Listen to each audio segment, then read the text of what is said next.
MTS Gumi Bogalan merupakan salah satu madrasah sanawiyah swasta yang ada di Kabupaten Trenggalek.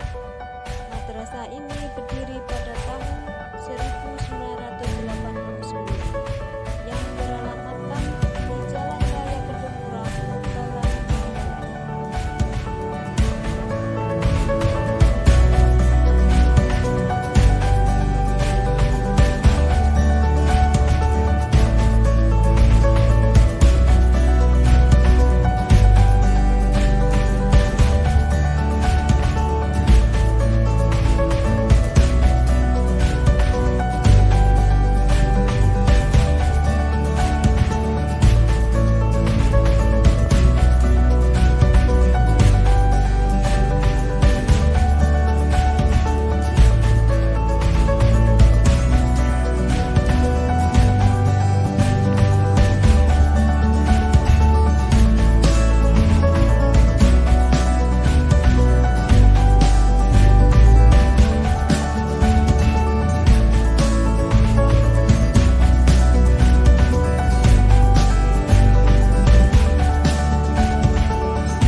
Warahmatullahi wabarakatuh. Yang terhormat dosen penguji ujian kinerja PPG Darjab Angkatan 3 tahun 2022. Perkenalkan, nama saya Komarudin SPD, guru MTS Gumi Bogalan Trenggalek, sekaligus sebagai mahasiswa PPG Darjab tahun 2023 Angkatan 3 Universitas Muhammadiyah Malang. Pada video pembelajaran kali ini saya mengambil tema unsur-unsur pembangun puisi kelas 9 sebagai bahan ujian kinerja PPG Darjab Angkatan 3 tahun 2022 Universitas Muhammadiyah Malang. Untuk lebih jelasnya, selamat menyaksikan video praktek pembelajaran kali ini. Selamat menyaksikan. Warahmatullahi wabarakatuh. Waalaikumsalam warahmatullahi wabarakatuh. Sebelum pembelajaran kita mulai, marilah kita berdoa dulu. Bismillahirrahmanirrahim. Raditu billahi rabban wa bil ihsani bina wa bi Muhammadin nabiyyan wa rasulan. Rabbi zidni ilma warzuqni fahman bi rahmatika ya arhamar rahimin. Amin ya rabbal alamin. Ini saya absen dulu ya, supaya nggak masuk hari ini. Yang pertama, Aista.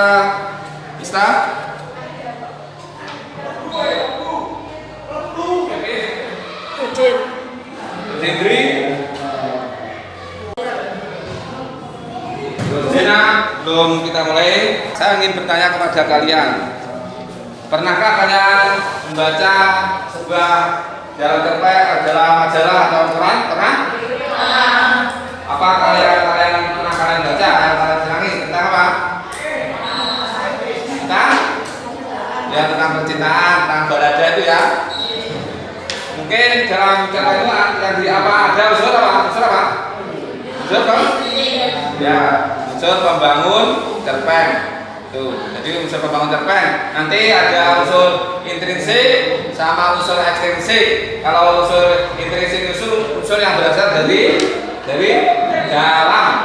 dalam. Kalau unsur ekstrinsik itu yang berasal dari luar. Jadi unsur intrinsik itu ada 7, nanti ada kayak video, nanti bisa kalian pahami nanti saya sekarang videonya.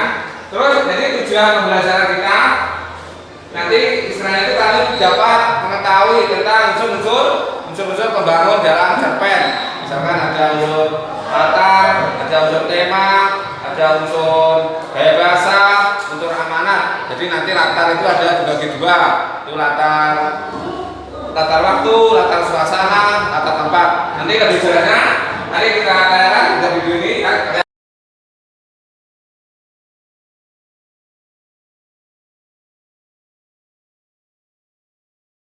Silakan, itu ada sebuah video kalian pahami tentang unsur-unsur pembangun cerpen dari cerita pendek, yaitu unsur-unsur pembangun cerita pendek. Pernahkah kalian mendengar atau membaca sebuah cerita? Jika kalian perhatikan, pada saat kalian membaca sebuah cerita, khususnya cerita pendek, sebenarnya sama seperti jenis teks lainnya, bahwa cerita pendek dibentuk oleh sejumlah unsur. Ada 2 unsur yang membangun cerita pendek.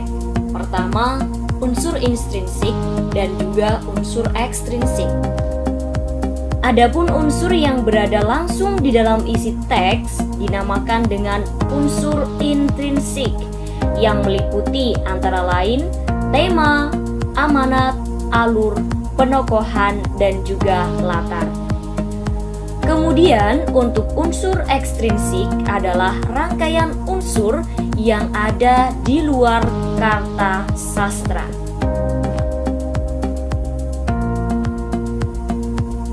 Unsur intrinsik yang pertama dari cerita pendek adalah tema. Tema adalah gagasan yang menjalin struktur isi cerita. Tema suatu cerita menyangkut segala persoalan, baik itu berupa masalah kemanusiaan, kekuasaan, kasih sayang, kecemburuan, dan sebagainya.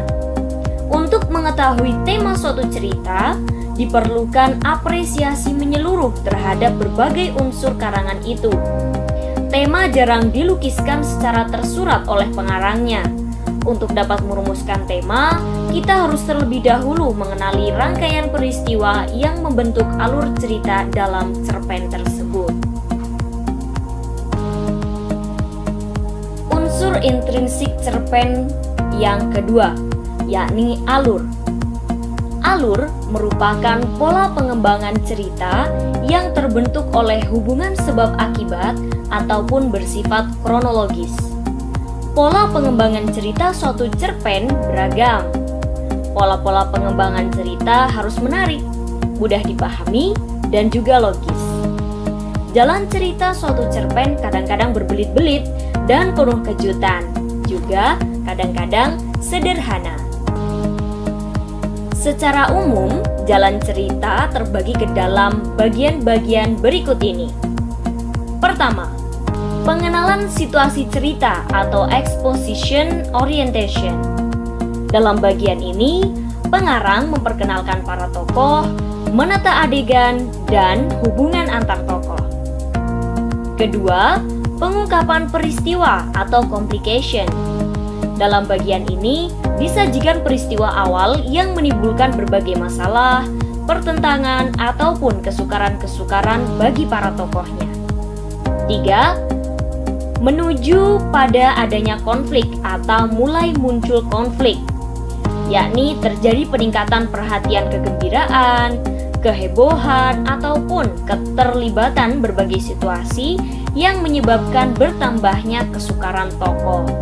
Kemudian, yang keempat, tahap konflik memuncak atau turning point. Bagian ini disebut pula sebagai klimaks. Inilah bagian cerita yang paling besar dan mendebarkan. Pada bagian ini pula ditentukannya perubahan nasib beberapa tokohnya. Misalnya, apakah dia kemudian berhasil menyelesaikan masalahnya atau gagal. Yang terakhir, tahap penyelesaian atau resolution. Sebagai akhir cerita, pada bagian ini berisi penjelasan tentang sikap ataupun nasib-nasib yang dialami tokohnya setelah mengalami peristiwa puncak itu. Namun, ada pula cerpen yang penyelesaian akhir ceritanya itu diserahkan kepada imajinasi pembaca. Jadi, akhir ceritanya itu dibiarkan menggantung tanpa ada penyelesaian. Struktur yang ketiga adalah tokoh. Tokoh merupakan unsur penting yang harus ada di dalam cerita, karena tokoh inilah yang memainkan alur cerita. Pertama, ada tokoh protagonis, yakni tokoh yang mendukung jalannya cerita. Kedua, ada tokoh antagonis, yakni tokoh yang menentang jalannya cerita. Dan yang ketiga ialah tokoh tritagonis, atau penengah antara protagonis dan juga antagonis.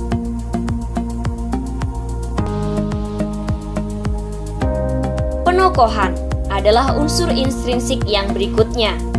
Penokohan merupakan cara pengarang menggambarkan dan mengembangkan karakter tokoh-tokoh dalam cerita. Berikut ini cara-cara penggambaran karakter tokoh. Yang pertama, teknik analitik langsung. Contohnya, Alam termasuk siswa yang paling rajin di antara teman-temannya.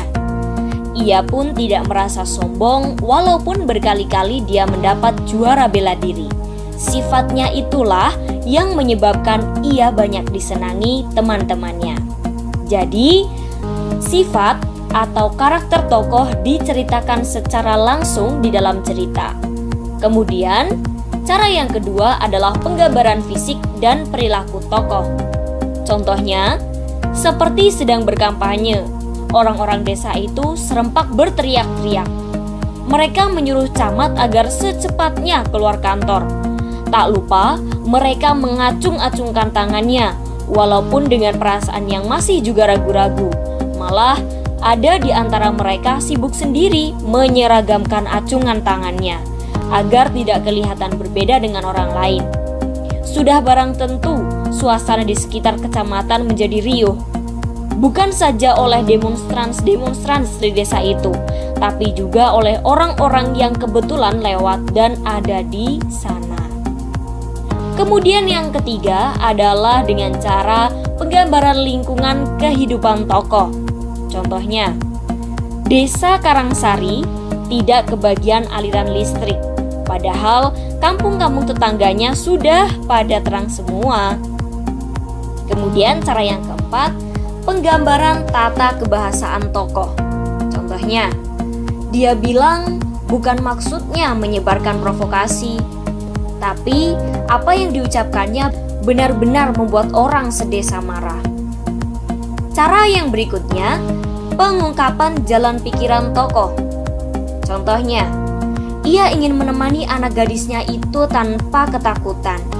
Ingin ia pendekapnya, mencium bau keringatnya. Dalam pikirannya, cuma anak gadisnya yang masih mau menyambutnya darinya.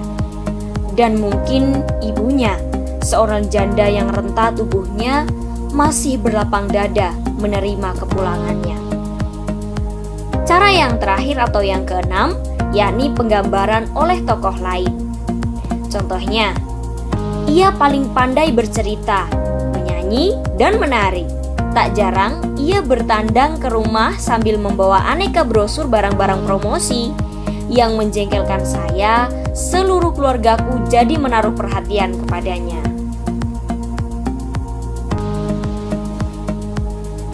Unsur intrinsik yang kelima, yakni latar atau setting.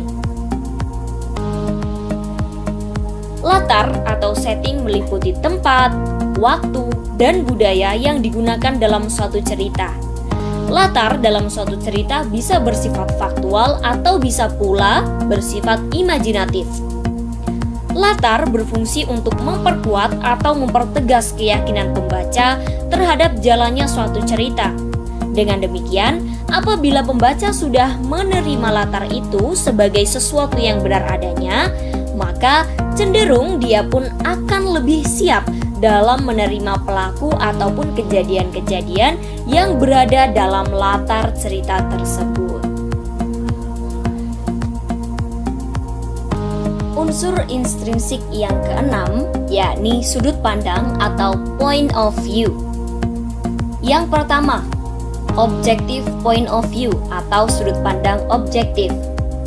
Sudut pandang objektif ini berarti narator berada di luar karakter dan penulis tidak tahu isi hati atau isi pikiran dari tokoh. Penulis adalah reporter atau pelapor.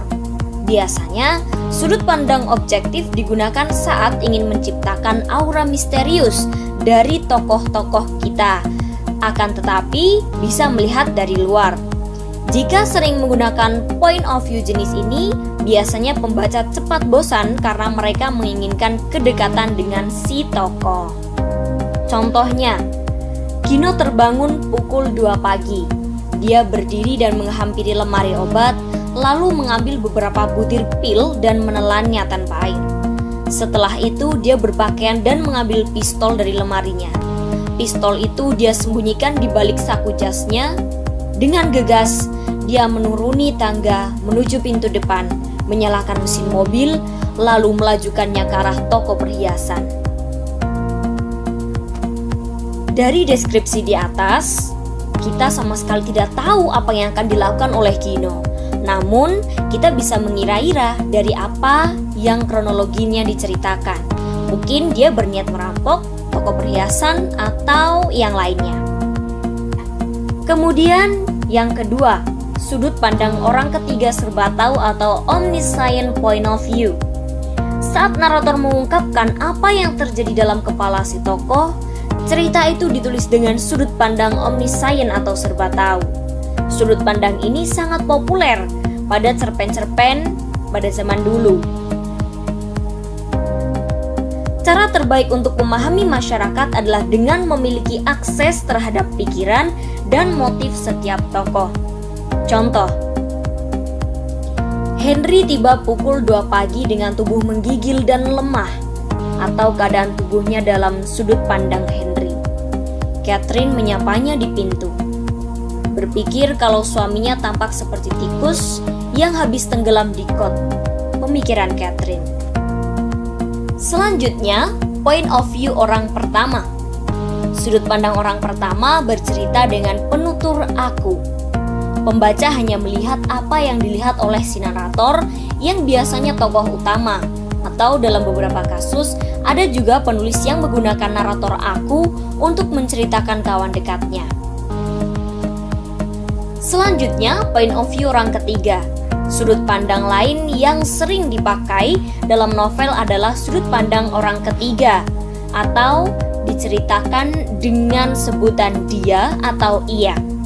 Keuntungan menggunakan sudut pandang ini adalah kita bisa bercerita tentang semua tokoh yang memajukan cerita, seolah-olah narator berada di langit menyaksikan semua kejadian yang mengikuti para tokoh. Namun, saat menggunakan sudut pandang orang ketiga, seringkali apa yang dipikirkan si tokoh tidak bisa diketahui oleh narator. Unsur intrinsik yang ketujuh, yakni gaya bahasa. Dalam cerita, penggunaan bahasa berfungsi untuk menciptakan suatu nada atau suasana persuasif serta merumuskan dialog yang mampu memperlihatkan hubungan dan interaksi antara sesama tokoh. Kemampuan sang penulis mempergunakan bahasa secara cermat dan menjelmakan suatu suasana yang berterus terang atau satiris, simpatik atau menjengkelkan, objektif atau emosional. Bahasa dapat menimbulkan suasana yang tepat untuk adegan yang seram, adegan romantis ataupun peperangan, keputusan maupun harapan. Bahasa dapat pula digunakan pengarang untuk menandai karakter seorang tokoh. Karakter jahat dan bijak dapat digambarkan dengan jelas melalui kata-kata yang digunakannya. Demikian pula dengan tokoh anak-anak dan dewasa.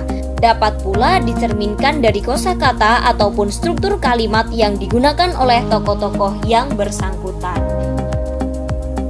Unsur intrinsik yang terakhir adalah amanat. Amanat merupakan ajaran atau pesan yang hendak disampaikan oleh pengarang. Amanat dalam cerpen umumnya bersifat tersirat, disembunyikan pengarangnya di balik peristiwa-peristiwa yang membentuk isi cerita. Kehadiran amanat pada umumnya tidak bisa lepas dari tema cerita. Misalnya, apabila tema cerita itu tentang perjuangan kemerdekaan, amanat cerita itu pun tidak jauh dari pentingnya mempertahankan kemerdekaan. Setelah tayangan video tadi, nanti kalian mengambil ini kakak ini ada kartu nanti di sini nanti kalian bisa kalian ambil. Nanti ini di sini ada unsur-unsur membangun dalam cerpen. Jadi ada unsur-unsur membangun dalam cerpen. Kita mulai dulu ya. Yang pertama ini silakan diambil. Ambil satu. Ambil satu. Satu dulu.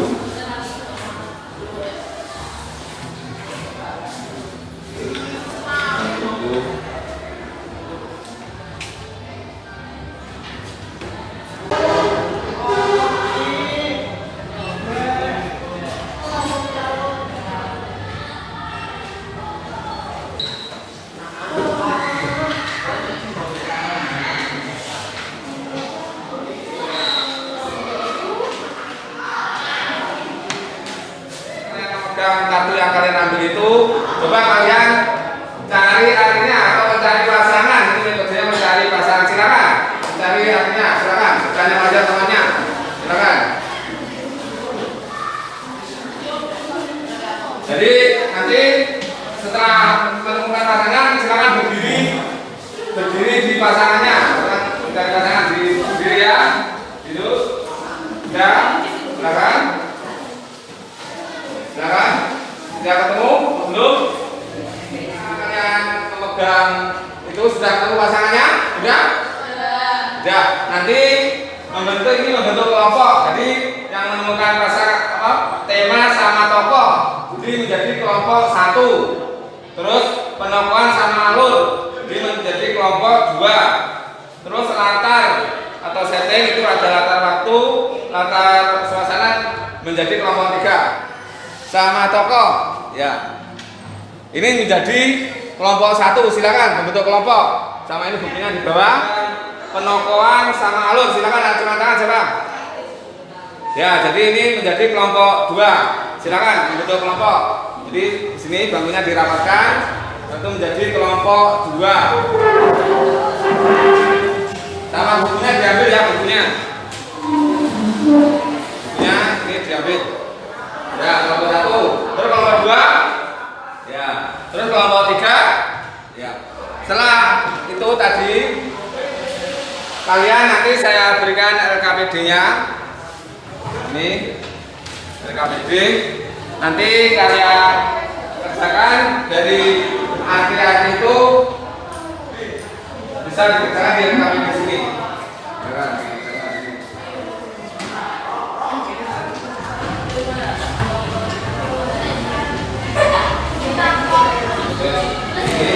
Ya. Dia tengah ya.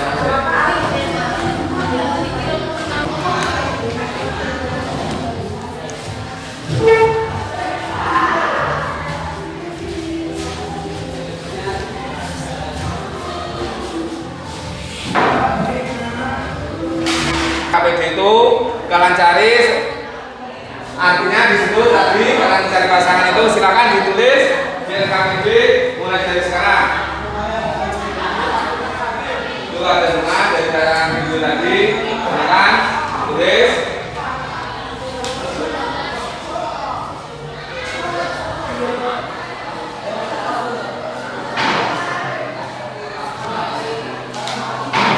Jangan Pak, malah bergasi loh Pak.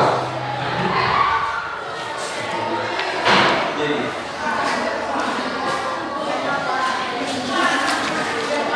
Tanyakan. Apa? Amanat. Amanat itu pesan yang disampaikan pengarang pada penulis atau pengarangnya.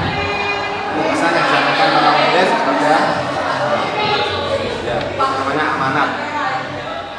Kalian pahami? Ada yang ditanyakan? Apa? Oh, latar tempat. Latar tempat itu tempat terjadinya atau tempat terjadinya kejadian peristiwa. Itu namanya latar tempat. Jadi dari kelompok 3 apa? Oh, amanat. Amanat itu pesan yang disampaikan oleh pengarang. Itu melalui tersurat atau tertulis. Itu namanya amanat. Gimana, sudah selesai? Dari kelompok 1, silakan. Dari kelompok 1, apa? Presentasikan. Mungkin Yesi, silakan di depan. Dan presentasikan dari kelompok 1. Wabarakatuh.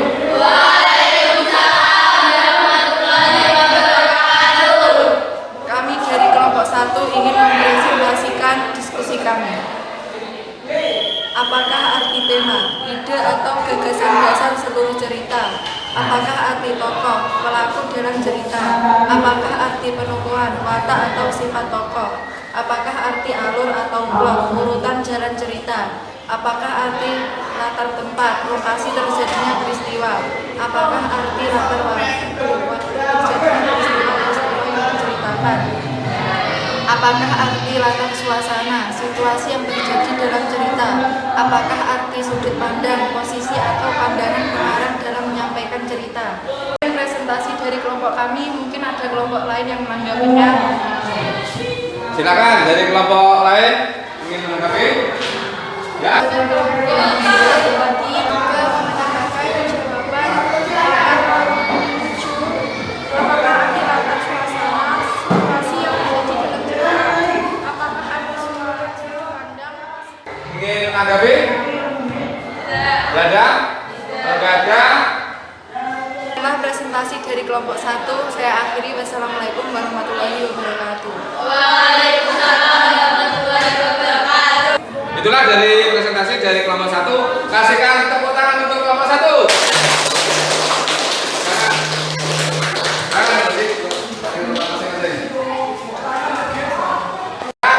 Kelompok 3, silakan presentasikan. Silakan. Kelompok 3, Salma. Waalaikumsalam warahmatullahi wabarakatuh.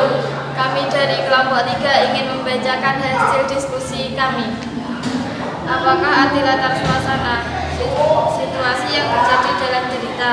Apakah arti sudut pandang, posisi atau pandangan pengarang dalam menyampaikan cerita? Apakah arti gaya bahasa, ciri khas pemilihan kata dan bahasa yang diskusi dari kelompok 1 atau kelompok 2 ingin menanggapi presentasi dari kelompok 3. Silakan Mbak ingin menanggapi. ingin menanggapi hasil diskusi kelompok 3. Apakah arti latar suasana, situasi yang terjadi dalam cerita? Apakah arti sudut pandang, posisi atau pandangan pengarang dalam menyampaikan cerita dari kelompok kami? Sekian, terima kasih. Ada tanggapan dari lain dari kelompok 1, kelompok 2 atau kelompok 3? Tidak ada. Sesi diskusi dari kelompok 3 saya akhiri. Sekian, wassalamualaikum warahmatullahi wabarakatuh. Waalaikumsalam warahmatullahi wabarakatuh. Dari kelompok 3, kasihkan tepuk tangan untuk kelompok 3.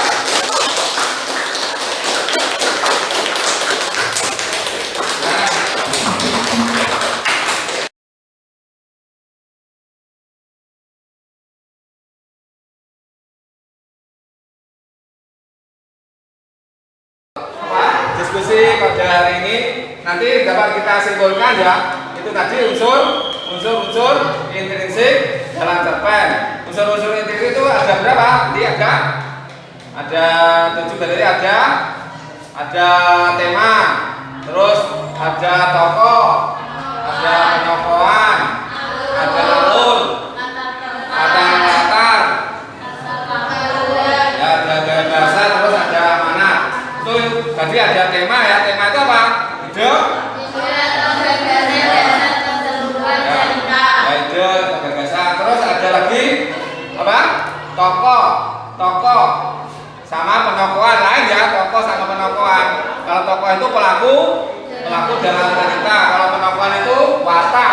atau sifat daripada tokoh. Terus ada latar. Latar itu ada 3. Jadi ada latar waktu, latar tempat, latar suasana. Kalau latar waktu itu waktunya kapan? Misalkan pagi hari, sore hari, siang hari. Terus latar tempat itu mungkin ada di kelas, di sekolah, di halaman, itu namanya latar tempat. Terus ada latar suasana. Latar suasana itu apa? Bisa senang, bisa gembira. Terus apa lagi? Apa? Ada lagi sudut pandang. Sudut pandang itu apa? Ya, posisi atau bagian dari pengarang. Terus ada lagi dari ini tentang unsur pembangun cerpen. Mungkin ada tanyakan? Ada tanyakan. Tetap semangat ya, tetap semangat, tetap belajar, jaga kesehatan. Nanti pada pertemuan berikutnya yaitu kita tentang membahas teks pidato. Ya, tetap semangat. Pembelajaran hari ini saya akhiri. Wassalamualaikum warahmatullahi wabarakatuh.